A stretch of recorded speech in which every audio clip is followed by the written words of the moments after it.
Mental health gets a lot of airtime these days. But somehow, the same old myths persist. Things like only crazy people need therapy or bad parenting causes mental illness. It's outdated, it's unhelpful, and honestly, I think it's time we called it out. I'm Mike with List 25, and today I'm counting down 25 untrue facts about mental health you probably still believe, starting with the idea that mental illness means you're weak. It doesn't. It's not even close. Let me just get this out of the way.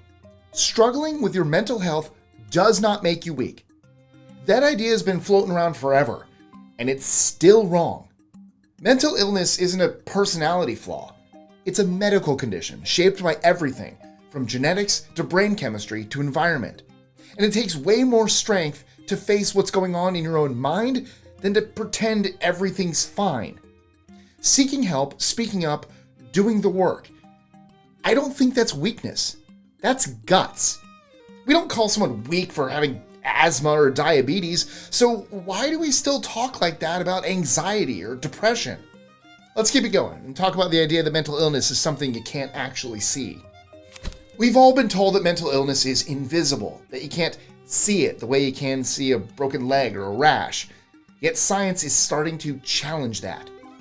As it turns out, some researchers have noted that people with schizophrenia often have slight physical differences, like a wider, hard palate. That's the roof of your mouth. It doesn't mean you can diagnose someone with a flashlight and a tongue depressor, but it does suggest that schizophrenia could be part of a broader developmental condition. They've also pointed out links to specific genetic changes, and now believe schizophrenia isn't one illness at all, but a whole group of them hiding under one name. Then again, some people still think mental illness makes you a danger to others. Like anyone struggling must be violent or unpredictable. That idea isn't just wrong, it's harmful. Studies show that most people with mental illnesses are far more likely to be on the receiving end of violence than to cause it. Still, when we keep pushing this dangerous and unstable stereotype, it makes people afraid to speak up, afraid to ask for help. It's the kind of thinking that builds walls instead of bridges, and it feeds stigma that makes everything harder. Mental illness doesn't make someone dangerous. Misunderstanding it is what does the damage. On the other hand, there are those people who think that it barely exists at all. It's easy to assume that mental illness only happens to other people, and yet the numbers tell a different story. A recent global study found that nearly half of all people will experience a mental health disorder by the time they're 75. That's not rare. That's just about everyone. In the US alone, about 1 in 5 adults live with a mental illness. Conditions like anxiety, depression, and bipolar disorder are incredibly common. And around 1 in 20 live with a serious mental illness like schizophrenia or major depression. When we talk about mental health, we're not talking about a small group. We're talking about our friends, our families, and ourselves. If you've ever felt like you're the odd one out, you're definitely not. You're in incredibly human company. Anyway, let's take on one of the more frustrating myths. This one really bugs me. The idea that mental illness isn't real. It's just something people make up. But that couldn't be further from the truth. Mental illness involves actual changes in how the brain works, from the way it processes chemicals to how it responds to stress. These changes can affect everything from your mood and focus to your energy and sleep. It's got nothing to do with being dramatic or just overthinking things. Saying it's all in your head not only ignores the science, it minimizes what millions of people are actually dealing with every day. Of course, those same dismissive attitudes are often why young people don't get taken seriously when they're struggling. People wrongly assume that young children and teens are too young to deal with mental illness, like youth somehow equals immunity. But the stats say otherwise. According to the WHO, World Health Organization, up to 1 in 5 children and adolescents experience a mental health issue. And in Canada, young people aged 15 to 24 are actually the most likely age group to struggle with mental illness. Depression, bipolar disorder, and schizophrenia are among the most common.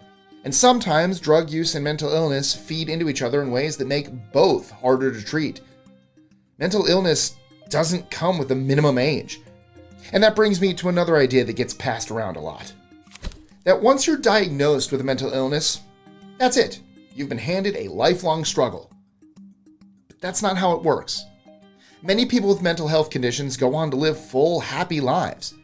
Some disorders are chronic, sure, although with the right treatment, support, and strategies, symptoms can be managed effectively. People recover, they rebuild, they keep going. The idea that mental illness is a permanent sentence is terribly outdated.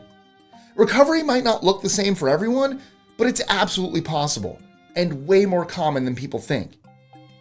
Meanwhile, there's also the idea that mental illness only affects your thoughts, not your body. We often separate mental health from physical health, as if the two don't interact, but they do, and in very serious ways. People with conditions like depression, schizophrenia, or bipolar disorder face higher risks of developing heart disease, chronic pain, and even cancer. Anxiety can lead to muscle tension, back problems, and repetitive stress injuries. And when those stress hormones flood your system, they can strain your organs over time. In fact, research has shown that people with serious mental illnesses experience higher rates of injuries from falls, minor violence, or accidents, and they have a significantly higher risk of dying from these injuries compared to the general population. It really is a whole body issue. Okay, let's break down one of the most overused tropes about schizophrenia. You know how schizophrenia is always shown as some form of hearing voices in your head when it comes to movies and memes? Well, there's more to it than that. Not everyone with schizophrenia hears voices, and when they do, it's usually not like some spooky voice in their mind. A lot of the times it sounds like it's coming from somewhere outside them, like another person in the room, and that's just one possible symptom. Some people experience visual hallucinations, some have delusions or jumbled thoughts, and others show very little emotion or movement at all. It's way more complex than what pop culture makes it out to be. Kind of shameless plug, but if you really want to know more about schizophrenia, my aunt, Lori Schiller, wrote a book on it, so check out The Quiet Room. Amazing read. She's not sponsoring this video or anything, I'm serious. If you want to know more about it, colleges use her book to teach. So, for real, The Quiet Room. But, if we're assigning blame, some people still point their fingers straight at the parents. But mental illness doesn't come with a single cause, and it definitely doesn't come with a parent's signature on it. Life is messy. Mental health is messy. And pointing fingers only adds more guilt and shame to families who are often already overwhelmed. Kids can have loving, supportive homes and still battle depression or anxiety. That doesn't mean someone failed. It just means that they need a bit of extra support. Sticking with the idea of support, let's look at what actually helps. It's easy for people to say, there's nothing I can do to help. But that's not quite true. You don't have to be a therapist to make a difference. Being there, checking in, listening, sending a quick message, it all counts. More than you'd think. People struggling with their mental health often feel isolated, misunderstood, or like they're a burden. Small gestures from friends or family can help chip away at that. It doesn't fix everything. Still, it can be the thing that gets someone through a bad day, or gives them that strength to finally ask for help. Never underestimate how much it means just to show up. I should probably also discuss why therapy itself gets such a bad rap. This one shows up all the time. Why go to therapy when you can just get a prescription? It's important that people know that meds aren't a magical fix, and for most people they work best alongside therapy, not instead of it. As a matter of fact, according to the American Psychological Association, combining medication with psychotherapy often leads to better long-term outcomes than either one alone, especially for conditions like depression and anxiety. And therapy isn't just talking about your feelings, it's learning coping tools, unpacking patterns, and building strategies to stay well. Pills can help stabilize your brain chemistry, but it's therapy that helps you find the strategies to rebuild your foundation. But can mental illness be prevented at all? It's easy to think that mental illness is just bad luck, that there's nothing anyone can do to lower the risk. But while you can't guarantee prevention, there are protective factors that make a real difference. Studies show that things like strong emotional skills, good sleep habits, a safe home or school environment, and getting help early all play a significant role in contributing to someone's resilience. Kids and teens who manage to thrive despite tough circumstances usually have two things working in their favor: a bit of biological wiring that helps them cope, and at least one solid, supportive relationship. That could be a parent, teacher, coach, or even a friend.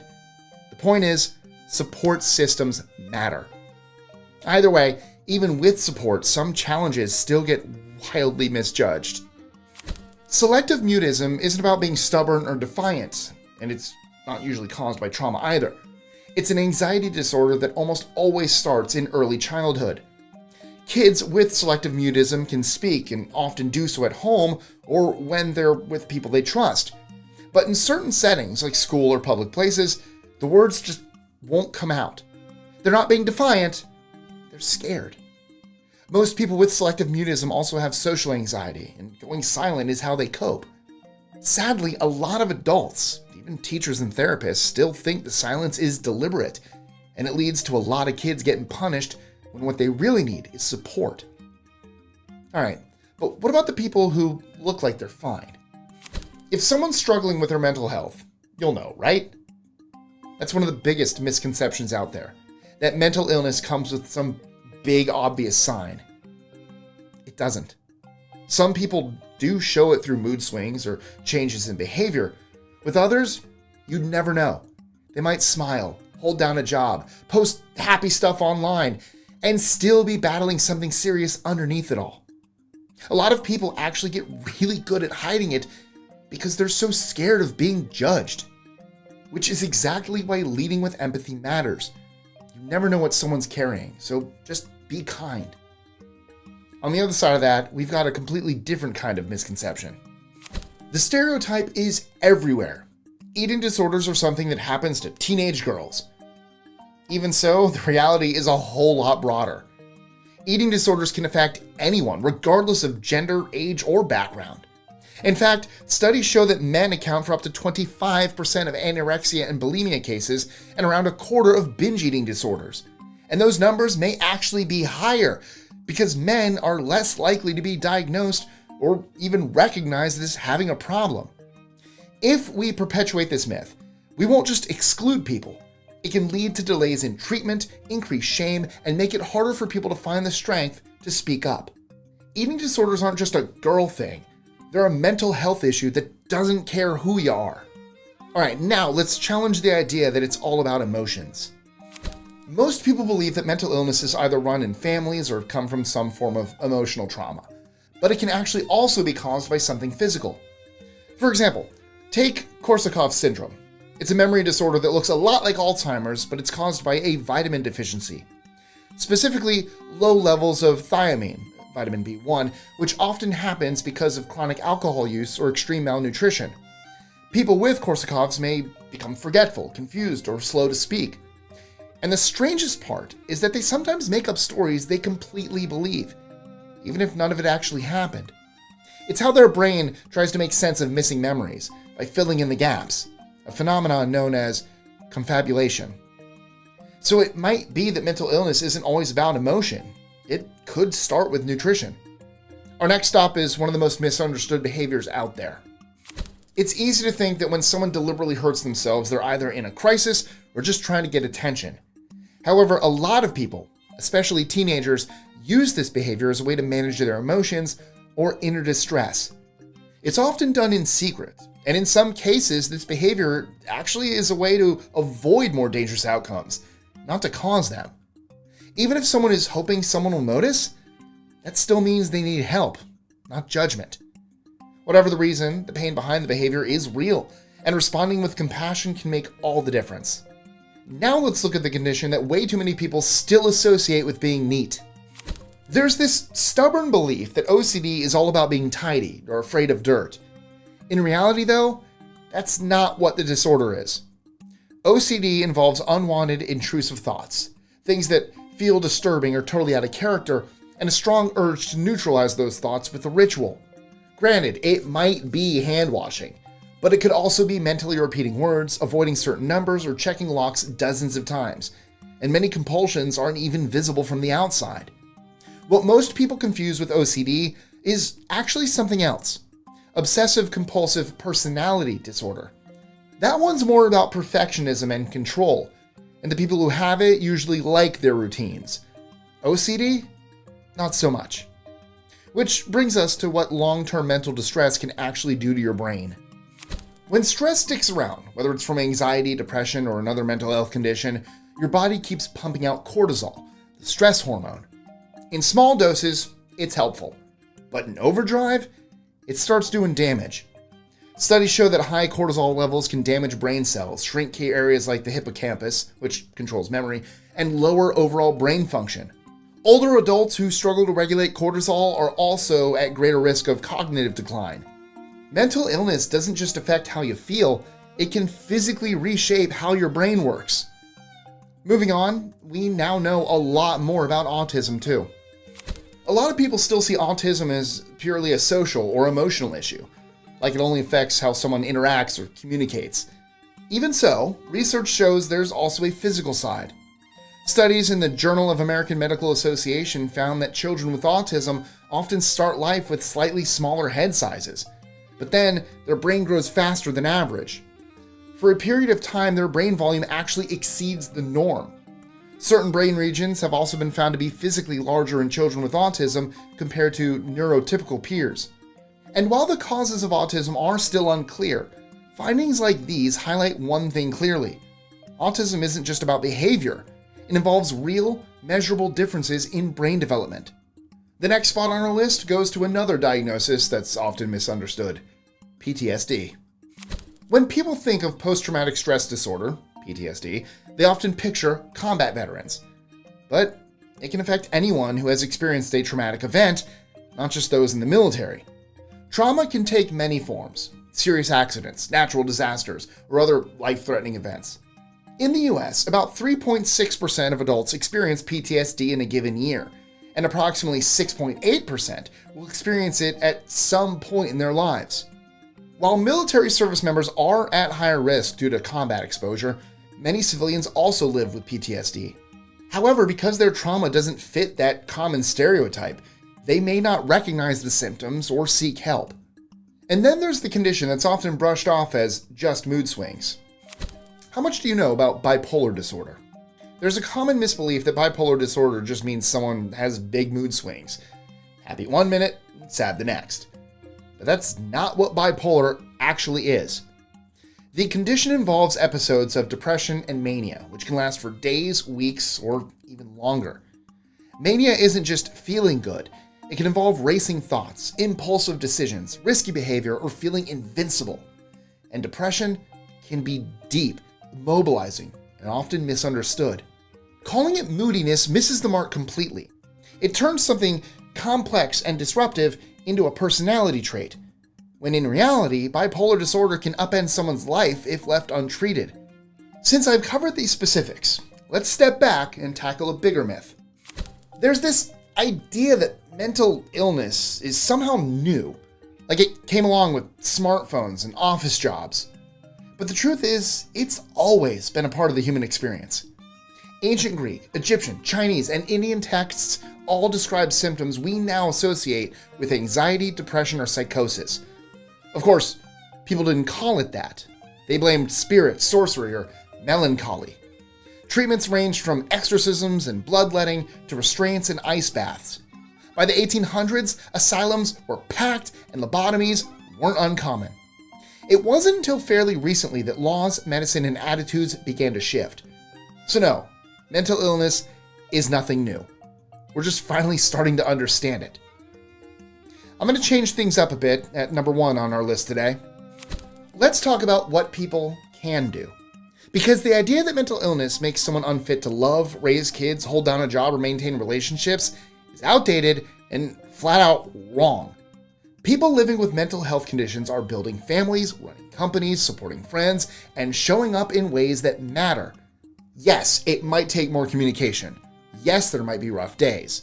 But honestly, every relationship asks for patience and support. The only real difference here is that mental health is usually unfairly framed as a deal breaker.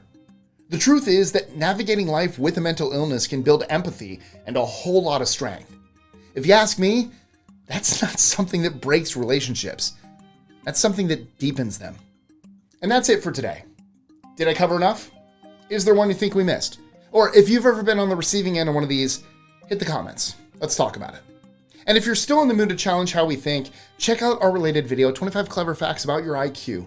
It dives into everything from who actually invented the test to the one habit that can knock your score down by 15 points. As always, thank you guys so much for watching. Subscribe if you want more like this, turn on those notifications, and I'll see you again next time. But before I go, if you need to reach out, I know we were talking about how mental health, it's hard for people to reach out because of all those stigmas and everything like that. Mike at list25. I'm not kidding. People emailed me the last time I did this. I reply. I read everything. Sometimes it does take a bit because I get very busy. I'm not kidding. If you need an ear, if you need someone to listen to, if you're just worried about coming out to people about your mental health issue and you just want someone to listen or you just want to vent, email me, Mike at list25. I'm not kidding. Please do. I want to be there for you. All right. I love you guys. I'll see you next time.